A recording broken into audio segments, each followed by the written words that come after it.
Dominick "Dom" Cobb and his business partner, Arthur, are skilled thieves called extractors. They specialize in stealing secrets from people's minds by using a special military technology that allows them to enter dreams. This method is used for corporate spying. When people are dreaming, Cobb and Arthur secretly enter their minds and take important information. Their newest target is a Japanese businessman named Saito. However, the mission goes wrong because a memory of Cobb's late wife, Mel, appears in the dream and ruins everything. Making things worse, one of their team members betrays them. But Saito surprises them. He wasn't just a target. He was actually testing them to see if they were skilled enough for a much harder job called Inception. Instead of stealing an idea, Inception means planting an idea in someone's mind without them realizing it. Saito wants Cobb to plant an idea in the mind of Robert Fisher, the son of an old business rival, Maurice Fisher. Maurice is dying, and Saito wants Robert to break up his father's huge energy company after he inherits it. If Cobb succeeds, Saito promises to use his power to clear Cobb of a murder charge, allowing him to go back home to his children. Cobb agrees to do the job. Cobb then visits his father, who is a professor in a university. He tells him that he is going to do the last job, and after that he will be able to meet his children in US. He asks his father for a brilliant architect just like him. He wants someone who can design the structure of the team. Cobb tells his father that he can't rely on himself as his subconscious brings Mal back, which always result in disaster. His father then introduces Cobb to one of his most brilliant student, Ariadne. Cobb then explains her about the job. He takes her into the dream world, where he explains that how the subconscious of the designer affects the dream world. Cobb also tells her about the top was Mal's totem, a personal object used to distinguish dreams from reality. In a dream, the top spins indefinitely, defying the laws of physics. In reality, the top eventually falls over due to natural forces. After every dream world visit, Cobb spins his totem to be sure that he is in a real world.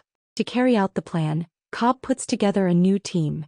Eames, a skilled forger who can change his appearance in dreams. Yusuf, a chemist who makes a powerful sedative so they can go into multiple layers of dreams.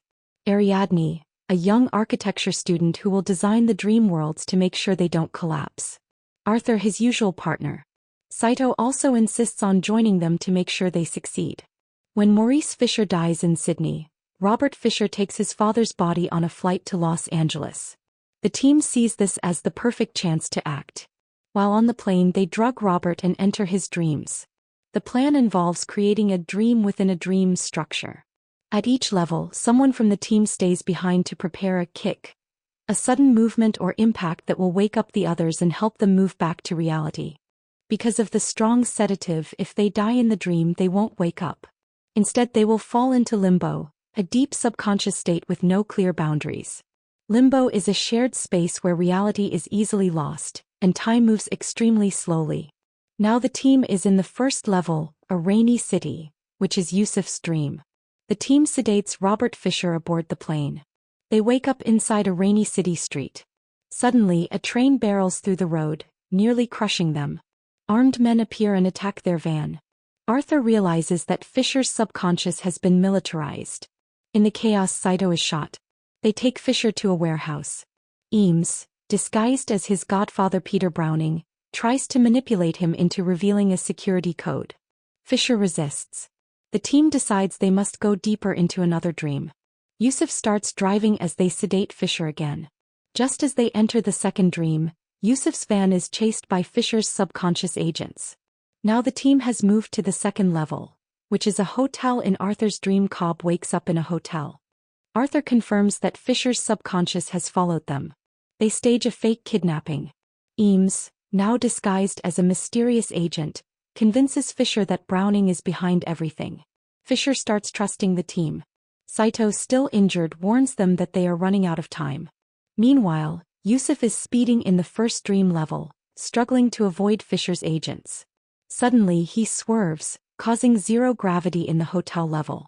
Arthur, floating weightlessly, gathers the sleeping team members and ties them together in an elevator. He prepares a synchronized kick to wake them up. The team then moves to the third level, a snowy fortress, which is Eames' dream. The team wakes up in a cold, snowy landscape, a heavily fortified hospital on a mountain. Eames, who designed this dream level, explains that the vault inside the fortress represents the deepest part of Fisher's subconscious. To plant the idea successfully, they must get Fisher inside. Saito, still badly injured, joins the team as they begin their assault. Arthur and Yusuf remain in the higher dream levels, waiting to trigger the synchronized kicks. Eames disguises himself as a soldier scouting the fortress. He watches through binoculars as Fisher's subconscious defenses patrol the area. The team splits up. Eames sets explosive charges around the fortress. Cobb and Ariadne guide Fisher toward the vault. Saito covers them, struggling due to his injury. Suddenly, Yusuf's van in the first level swerves, causing an avalanche in the fortress level. The team fights off Fisher's subconscious guards, pushing forward through the snow. As they get closer to the fortress, Eames uses a grenade launcher to blast open an entry point. Fisher and Saito run toward the vault while Cobb and Ariadne stay behind to provide cover. They take down more guards as they push forward. Fisher enters the final hallway leading to the vault. But just as he reaches the door, Mal appears. She raises a gun and shoots Fisher in the chest, killing him instantly. Cobb freezes. Ariadne screams at him, telling him it's not real, but he hesitates. Mal slowly lowers her gun, staring at Cobb. He knows she is just a projection of his own subconscious, but she feels real. Fisher's body collapses. His mind falls into limbo, a place of infinite subconscious. Eames rushes over and checks for a pulse. Damn it. He's gone. Cobb realizes there's only one way to fix this. He and Ariadne must go after Fisher into limbo. He instructs Eames to stay behind and prepare the final kick. Eames sets the last set of explosives around the fortress. Meanwhile, Arthur, in the zero-gravity hotel, carefully places the sleeping bodies into an elevator. He rigs it with explosives to create another kick. Cobb and Ariadne sedate themselves, following Fisher into limbo. The timer is running out. The synchronized kicks are about to begin. In limbo, Cobb reveals to Ariadne that he and Mal once spent 50 years there. They built a world out of their memories and lived as if they were growing old together. However, when they woke up, only a few hours had passed in real life. Mal couldn't accept that the real world was real. She became convinced she was still dreaming and committed suicide, hoping Cobb would do the same so they could wake up together. To make sure he would follow her, she made it look like he had killed her, forcing him to flee the US and leave his children behind. Cobb chooses to stay in limbo to find Saito, while Ariadne pushes Robert off a building, sending him back up to the snowy fortress level. There he enters a vault and finds the planted idea, a message from his father that tells him he should be his own man, and that dissolving the company is the right choice. The inception is complete. In the snowy fortress, the third level, Ariadne wakes up just as Eames detonates the explosives around the fortress. The shockwave sends Fisher flying, reinforcing his belief in the idea. Saito, barely conscious, watches as the walls collapse around them. Eames checks his watch. He realizes that it is the time for a kick. Back in the hotel, the second level of the dream, Arthur, still in zero gravity, carefully maneuvers the sleeping bodies into an elevator. He sets the explosives at the bottom of the shaft. As the countdown nears zero, he blows the charges. The elevator plummets, creating a massive shock impact. Now back in the van, the first level of the dream, Yusuf, struggling to control the van, sees the bridge approaching. He slams on the gas, pushing the van off the edge. The van falls in slow motion toward the river below. Now the synchronized kick has begun. Ariadne wakes up in the fortress as it collapses. Arthur's elevator crashes into the ground, jolting the team awake. The van hits the water, pulling everyone up from the first level. Eames revives Fisher in the fortress vault. Everyone wakes up except Cobb and Saito. The team sits in silence, waiting. Cobb is still missing in limbo. Cobb finally finds Saito in limbo, now an old man lost in the dream. They remember their agreement, and it is suggested that they shoot themselves to wake up. Everyone wakes up on the plane, including Robert Fisher, who now believes the idea was his own.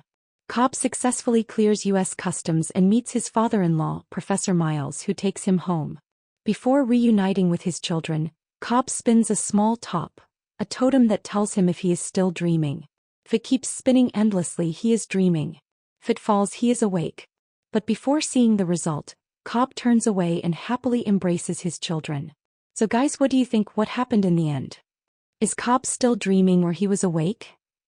Share your thoughts in the comments and don't forget to like and subscribe my channel. See you in the next one.